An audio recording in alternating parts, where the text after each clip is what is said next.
So my name is Kaj Af Kleen. I've been with Nordic Entertainment Group for about 10 years. We are still called Modern Times Group until we're splitting into two companies tomorrow and listing Nordic Entertainment Group on the Swedish Stock Exchange tomorrow morning. I thought I would introduce the company briefly with a little video just to make it a little bit more lean back experience to start.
All right, so our ambition is really, or our vision is to be the leading Nordic streaming provider and content producer with a global appeal.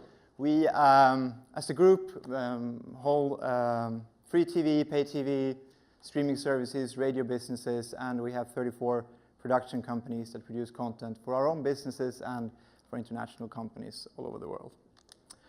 I'm going to talk to you about our streaming business today. It could be sort of presented in one slide pretty much. We cover all the different various content areas on the left, from series to movies to kids, documentaries and live sports. And in the Viaplay SVOD subscription business, we monetize our users on a subscription basis, but also on a TV everywhere basis from our pay TV business, on a TVOD business, on an EST business. We have pay-per-view, and we have recently also done ad replacement for the linear content that is on there. We also have a free model, the service called Viafree. It's also a streaming service where we monetize through advertising. Viaplay is our premium service. We have nearly 1.3 million subscribers as of end of year 2018. We cover the Nordic region. And some analysts claim that's roughly about 20% of the Nordic SVOD market. Our challenge, and we're going to talk about machine learning today and talk about user experience, which is really what I'm here to talk about, is, as everyone else probably in here, is provide users with relevant content at any given time. And we do that. We try to use machine learning to sort of anticipate the next move of our users. So we can suggest relevant content at every single point of time. We like to think of this as sort of a chess game where the user makes a move, and we try to respond by calculating probabilities and opportunities to satisfy that user. And the first step, maybe very simplified, is obviously to sort of resort or personalize the content in each of sort of your blocks on your site.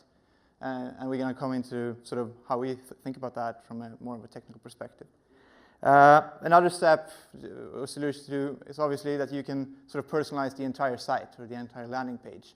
We have done so in this example where we not only resort the content within the blocks or personalize the content within the blocks, but we also reorder the entire site and how it's structured from every time the user comes in, depending on who the user profile is. Something else we've been working on is to try to suggest relevant content at the end of play. So when somebody has been watching something relevant, how can you suggest something to come from there as a next step? So to personalize the post-play experience, as we call it. To do all this, it's just a few examples of what we're doing in order to personalize or make the experience more intelligent. So you need sort of a good machine. And we talked about that in the session just before. So we like to think of it as one of the parts of the machine being a content pipeline. So we take in a lot of different content from different operators. We produce some ourselves, and we analyze that content, try to understand what the content profile is. How can you dress up the content with as much information and intelligence as you humanly can? And the second part of it is the users. So we're trying to sort of analyze our users and our user behaviors and create user profiles, obviously with a lot of information attached to it and attributable to it, so that we have a strong and intelligent content database and a strong and intelligent user database. Having those as a baseline in a nice sort of data lake setup enables us to go to the next step, to have a recommendation process. A process where we can sort of match the user with the content. We think it's important to really have a really solid content and user structure in order to build a good recommendation process. Without the two above, you only get sort of the job half done. And obviously, the obvious process to follow is all the learnings. How do you learn from your recommendation process, and how do you build on that going forward? Not only to build your actual recommendation process, but also to add additional value onto your content and additional intelligence to your users. If you look at the content process, of trying to profile the content, you can do that in a lot of different ways. One of them is obviously to do a metadata analysis, try to understand your content by analyzing the metadata. Another way is to scan the video, scan the movements or the panoramic movements, the audio in the video, and try to get information from that, so you can cluster your content or build intelligence around your content by analyzing the video. You can also do scene and activity recognition in order to understand, are there a lot of cars in this movie, a lot of kisses in this movie, what is really happening in the content. You can analyze the voice, or the audio, or the sound, or the music, in order to try to build more intelligence around the content by analyzing that part. Or you can also do sort of text recognition, trying to understand what are the subtitles that are being written in order to find similarities or understand what the content is showing, or face recognition. This is an example from our Wi-Fi service where we recommend content based on subtitle comparison or subtitle analysis, where we analyze the subtitles in each respective language, and we try to cluster similarities for the different content. So I think a lot of people are moving more into this, and I know there's a lot of cloud services that offer good services or good APIs where you can extract a lot of this content data. Obviously, the same goes for studying user behavior, probably a little bit more straightforward, as many of you have probably done it for a long time. Who is the person? What have they been doing? Where are they watching? What services are they present on, and so forth and so forth. So the last point in that is really when you have the content and you have the information about the users, you obviously need to take into account the context of when the recommendation is happening. What time of the day is it? What day is it? What type of device is it? What's the weather outside? Is it just a single person watching or a family? What's the mood and what's the feeling of that user?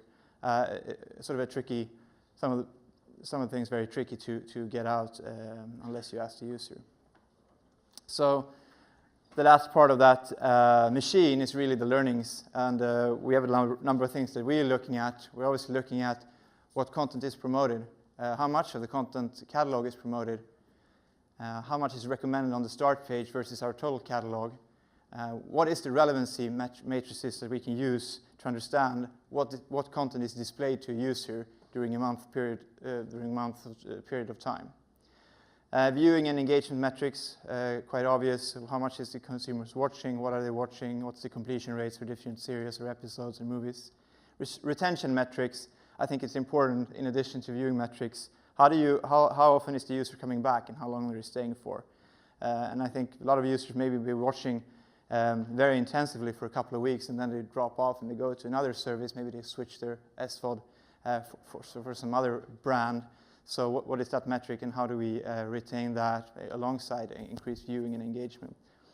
And the final one, also we think it's important that the service is attractive, that it is nice and that it's innovative.